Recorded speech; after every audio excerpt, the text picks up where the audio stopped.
Welcome back ख़वातीन और हज़रात। और तुर्किया ज़लज़ले के हवाले से आप फुटेजेस भी देख रहे हैं, सोशल मीडिया पे बहुत सारी वीडियोस भी आ रही हैं और इसमें मैं आपको से एक ख़बर शेयर करना चाहती हूँ जो आज का हमारा सेगमेंट जिस पर मबनी है। पाकिस्तानी खातून एहलकार जिन्होंने पुरखतर ऑपरेशन के बाद 50 साला खातून को ज़िंदा निकाला।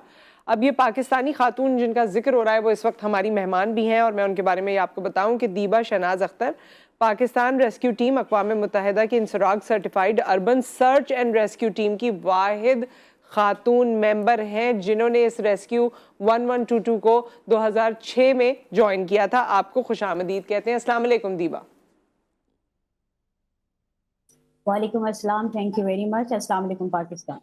वालेकुम अस्सलाम। दीबा, आपको सबसे पहले तो बहुत मुबारकबाद कि आप सबको ये मौका मिला अल्लाह ताला की तरफ से, और जिस तरह आप लोग गए सर्च ऑपरेशन में और फिर वहाँ आपके ये आपका खुलूस था, ये आपकी नीयत थी कि पूरी दुनिया में आपके हवाले से अब बात भी हो रही है। तो हमें अपने रेस्क्यू ऑपरेशन के बारे में बताइए और ये जो आप लोगों ने रेस्क्यू किया 50 साला खातून को, ये पूरी जो आप लोगों की काविश रही है ये शेयर कीजिए।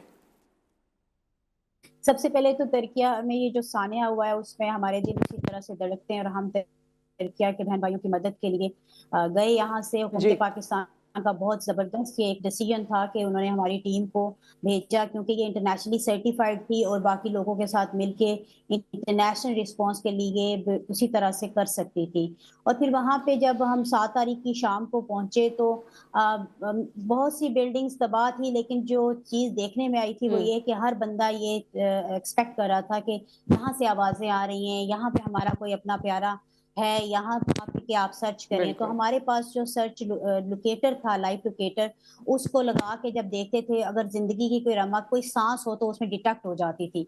तो फिर हम वहाँ पे सर्च ऑपरेशन, रेस्क्यू ऑपरेशन शुरू करते थे। तो हमने हंड्रेड्स में बिल्डिंग्स को सर्च किया वहाँ पे, लेकिन 6 जगह ऐसी मिली जहाँ पे ऐसे लगता था कि यहाँ पे कोई है, मौजूद है। उसमें से भी कुछ जानवर भी जो कि वहाँ पे लोग रखते हैं, तो कहीं से बिल्ली उस तरह से था, लेकिन 3 जगह ऐसी मिली जहाँ पे वाकई हमें जिंदा लोग अंदर बहुत दूर तक थे लेकिन मौजूद थे। उस रेस्क्यू ऑपरेशन हमने कई घंटों जारी रखा। एक जो जिस जगह से मुझे ऑपरेशन करने का मौका मिला वहां पे हारून और लाशारी मेरे साथ थे इनिशियली, और फिर साजिद और इमरान मेडिकल के लिए वहां पे पहुंचे थे। लेकिन हम 3 लोगों ने इनिशियली जब स्टार्ट किया तो एक खातून की 50 साल से ज्यादा उम्र होगी, वो मलबे के नीचे ही नहीं थी सिर्फ, बल्कि उसकी जो 2 टांगे थी वो पिलर के नीचे आके फंसी हुई थी, और अगर हम उसे खींचते थे तो वो कराहती थी। तो हमने उसको एक टांग को तो फिर भी रिलीज कर लिया, लेकिन सेकंड के लिए चांस था कि उसको काट के निकालना पड़ेगा। इसके लिए हमने मेडिकल टीम को एक्टिवेट किया, तो उन्होंने एम्पुटेशन के लिए पूरा अरेंजमेंट किया था। लेकिन हमारा दिल ये कर रहा था कि हम दुआ भी ये मांग रहे थे और कोशिश भी कर रहे थे कि अगरचे ये बड़ा खतरनाक है कि हम अंदर इक्विपमेंट चला के कटिंग करें, क्योंकि वो रबल ऊपर खुद गिरने का भी खतरा होता है।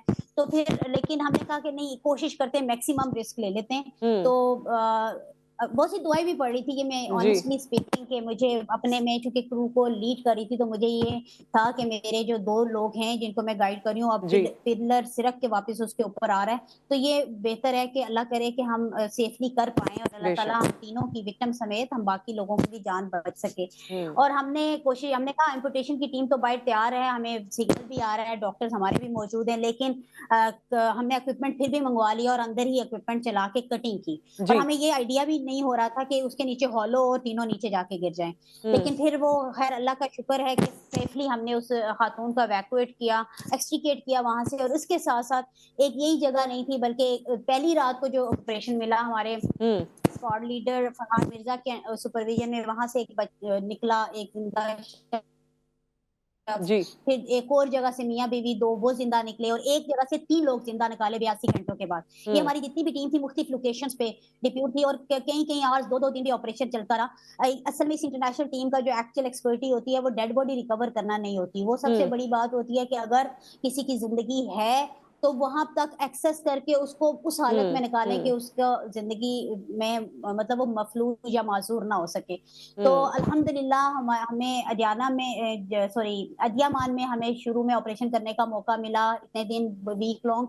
और वहां पे जितनी जगहों पे हमने ऑपरेशन पाकिस्तान रेस्क्यू टीम ने किया, वहां सारों उन लोगों को जिंदा निकाला। ये हमारे अल्लाह ताला की हम पे करम है, और अल्लाह ताला ने सारी टीम के साथ ही, मैं समझती हूँ कि अल्लाह ताला का कोई खास करम है कि हमने सेफली उन लोगों को एक्सट्रिकेट किया। उसके बाद हमारी टीम को बुलाया गया, अदाना में गई, वहां से हताई में इस वक्त बेस ऑफ ऑपरेशन उन्होंने एस्टैब्लिश कर लिया है। और नेक्स्ट जो भी उनको लोकेशन असाइन की जाएगी इंटरनेशनली, इंसराग के ही प्लेटफॉर्म से सारी चीजें चल रही हैं, तो वो वहां पे जाके सर्च एंड लोकेट करेंगे। और अगर खाली डेड बॉडीज, क्योंकि अब जो फेज आ चुकी है वहां पे वो मोस्टली क्लियरेंस कर रहे हैं बिल्डिंग की। ठीक है। इतने घंटे गुजर जाने के बाद वो कम चांसेस होते हैं कि कोई जिंदगी बाकी हो, एक्सेप्ट के कोई लेकिन काफी वीडियोस दीबा, काफी वीडियोस आ रही हैं, बच्चों को भी रेस्क्यू किया जा रहा है, नौमौलूद बच्चों को भी रेस्क्यू किया गया, बूढ़े लोग हैं, जानवर हैं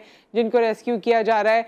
तो अभी जिस तरह आपने कहा कि वक्त गुजरने के साथ साथ जाहिर है ये उम्मीद कम हो जाती है, लेकिन रेस्क्यू ऑपरेशन क्योंकि आप भी कर रहे थे और वहां पर जो मौजूदा लोग थे वो भी कर रहे थे, एक जज्बा आपको क्या नजर आ रहा था? और ओवरऑल अगर हम आपकी जबानी या आपकी निगाह से इस वक्त तुर्किया को देखें तो हमें क्या समझ आता है? तुर्किया बहुत ही खूबसूरत ना सिर्फ मुल्क है बल्कि बहुत प्यारे लोग हैं, बहुत काइंड हार्टेड लोग हैं। अगर उनके 10 से 11 शहर तबाह हुए हैं तो आप समझे जो बाकी 15-17 शहर हैं वो सारा का सारा वहां मौजूद थे। उनके वॉलंटियर्स वहां पे ट्रांसलेटर का रोल अदा कर रहे थे, और वॉलंटियर्स ऐसे नहीं थे कि जिनको कुछ आता नहीं था। मतलब कोई एडवोकेट थे, कोई फाइनेंस हेड थी, कोई कुछ। हमें भी फीमेल शुरू में जो अपनी फ्लाइट में मिली वो एक एडवोकेट थी, फातिमा, और उसने हमें सपोर्ट किया ट्रांसलेशन की मदद में, क्योंकि लैंग्वेज का सबसे बड़ा इशू आता है। और वो फिर वहां से कोऑर्डिनेट करके गाइड करती रही कि इस जगह पे हमें जाना है, इस जगह पे जाना है। और बिलीव मी कि वो लोग भी हमारी तरह 24/7 वो हमारे साथ रही हैं और हमें गाइड करती रही हैं, हमसे काम लेती रही हैं, और उन लोगों को भी इक्वली। और फिर जो खाने पीने का है, खाने पीने के लिए उनकी अपनी नेशन इतनी ज्यादा चीजें लेकर आ चुकी हुई है मदद के लिए। उन्हें अगर कोई प्रॉब्लम आ रहा था इस वक्त तक तो वो टेंट्स का था, क्योंकि जाहिर है पूरे पूरे गांव तबाह हुए हैं, बहुत बिल्डिंग, जो बिल्डिंग्स इंटैक्ट भी हैं वो लिवेबल नहीं है, वो कहीं ना कहीं टिल्ट हुई हैं। तो इसलिए वहां पे जो था वो हुकूमत पाकिस्तान भी इस पे कर रही है, और मैक्सिमम चीजें ज़ाहिर पहुंचने में थोड़ा वक्त लगता है। हमने क्या किया कि हमने जब अदियामान छोड़ा तो हमने जो अपनी टीम जी अपनी बात मुकम्मल करके ना ये भी बताइएगा कि उनकी हुकूमत की तरफ से कैसा रोल आपको दिखा?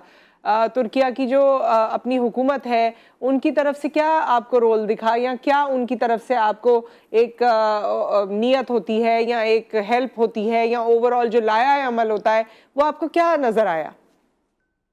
तुर्किया का जो रेलिवेंट इदारा बनता है वो आफात बनता है, और आफात का सेंटर जहाँ पे एस्टेब्लिश था एक क्रैक बिल्डिंग के अंदर, वहीं हमने भी बेस ऑफ ऑपरेशन अदियामान में लगाया था।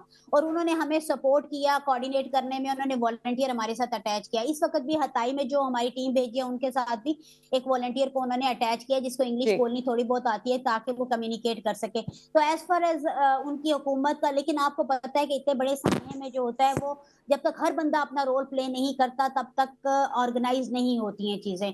तो वहां के लोग बहुत अच्छे थे, हुकूमत का पॉजिटिव किरदार था, और मशीनरी बेतहाशा उन्होंने लगवा ली थी। वरना यूजुअली ये होता है कि इसके बाद यहाँ पे लगेगी, तो इससे ये साबित होता है कि वो एक अपने लोगों के लिए एक ढाल बन रहे हैं, उनकी मदद करना चाहते हैं। और फर्दर भी आई होप कि ये एक दफा क्लियर हो जाए तो फिर उनकी रिहेबिलिटेशन के लिए भी दुनिया की सपोर्ट के साथ तुर्की हुकूमत कर पाएगी और अपने लोगों को दोबारा अपने पांव पे खड़ा करेगी। बहुत शुक्रिया दीबा, आपने हमें वक्त दिया, और अल्लाह ताला आपकी इस पूरी काविश को और पूरी आपकी टीम को जो है इसकी जज़ाए खैर अता करे, क्योंकि ये काम बिल्कुल आप लोगों ने रेस्क्यू ऑपरेशन के तहत किया, लेकिन इसमें जज्बे का होना बहुत ज़रूरी है, इसमें मौके का मिलना बहुत ज़रूरी है। अल्लाह ताला ने आप सबको ये मौका दिया और आपने किसी को एम्प्यूटेशन भी नहीं होने दी या टांग भी नहीं कटने दी और उनको ज़िंदा सलामत निकाला और भी बाकी लोगों को निकाला। तो जी ये बड़ी किस्मत की बात होती है कि अल्लाह ताला आपको वहाँ लेकर गए और आपने लोगों की मदद की।